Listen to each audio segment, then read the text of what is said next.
पापा ने ड्राइवर को 2 महीने पहले ही काम पर रखा था।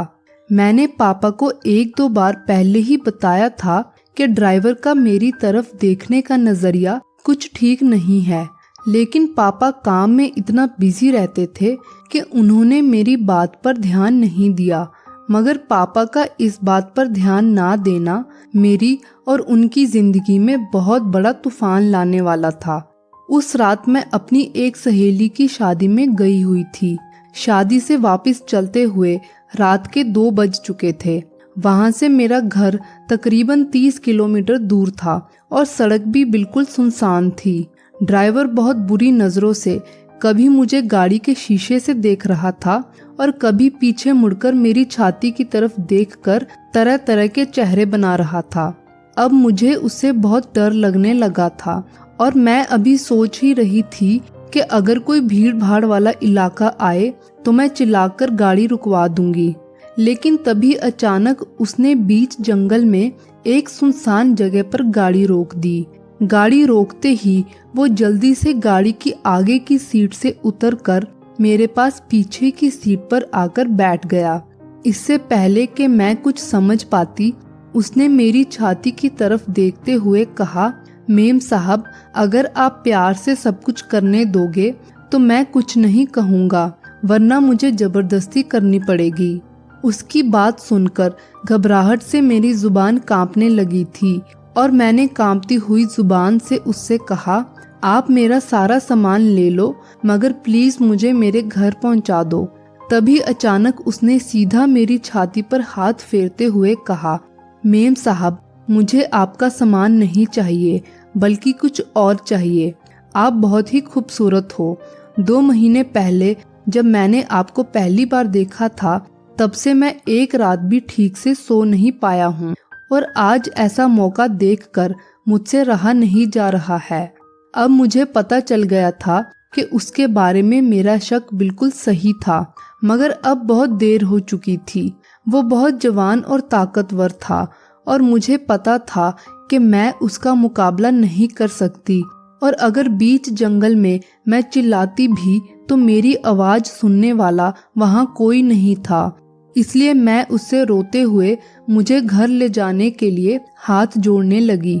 तब उसने मुझे किसी खिलौने की तरह उठाया और अपनी गोद में बिठा लिया और मुझे ऐसे ही कपड़ों में होठों से लेकर छाती तक चूमना शुरू कर दिया। डर से मेरी धड़कन बहुत तेज चल रही थी और मेरे दिमाग में एक ही बात चल रही थी कि किसी तरह से बचकर अपने घर पहुंचना है। फिर कुछ देर तक मुझे चूमने के बाद उसने कहा, मेम साहब, टाइम ना खराब करते हुए जितनी जल्दी हो सके आप अपने कपड़े उतार दो, ताकि मैं अपना काम जल्दी कर सकूं और आपको जल्दी घर पहुंचा दूं। वरना अगर मुझे जबरदस्ती आपके कपड़े उतारने पड़े तो आपको बहुत तकलीफ होगी। मैं बहुत डरी हुई थी और मुझे पता था उस वीरान सड़क पर मेरी मदद करने आने वाला कोई नहीं है, और अगर मैंने उससे लड़ने की कोशिश भी की तो वो मेरे साथ कुछ भी गलत कर सकता था। इसलिए तब लाचार हालत में मैंने अपने कपड़े उतार दिए। फिर जैसे ही उसने मुझे बिना कपड़ों के देखा तो वो तो जैसे पागल हो गया हो। उसने जल्दी से अपने कपड़े उतार दिए और अगले ही पल उसने मुझे होठों से लेकर छाती तक चूमना शुरू कर दिया। फिर वो मेरे सामने गाड़ी के फर्श पर घुटनों के बल बैठकर मुझे होठों से लेकर नीचे तक लगातार मेरे बदन के हर हिस्से पर काफी देर तक चूमता और काटता रहा। मैं अपनी आंखें बंद करके बस रोती जा रही थी। तभी अचानक मुझे एक जोरदार धक्का लगा और अब उसने अपने गलत इरादों को अंजाम देना शुरू कर दिया था। फिर वो काफी देर तक मेरे साथ ये सब करता रहा।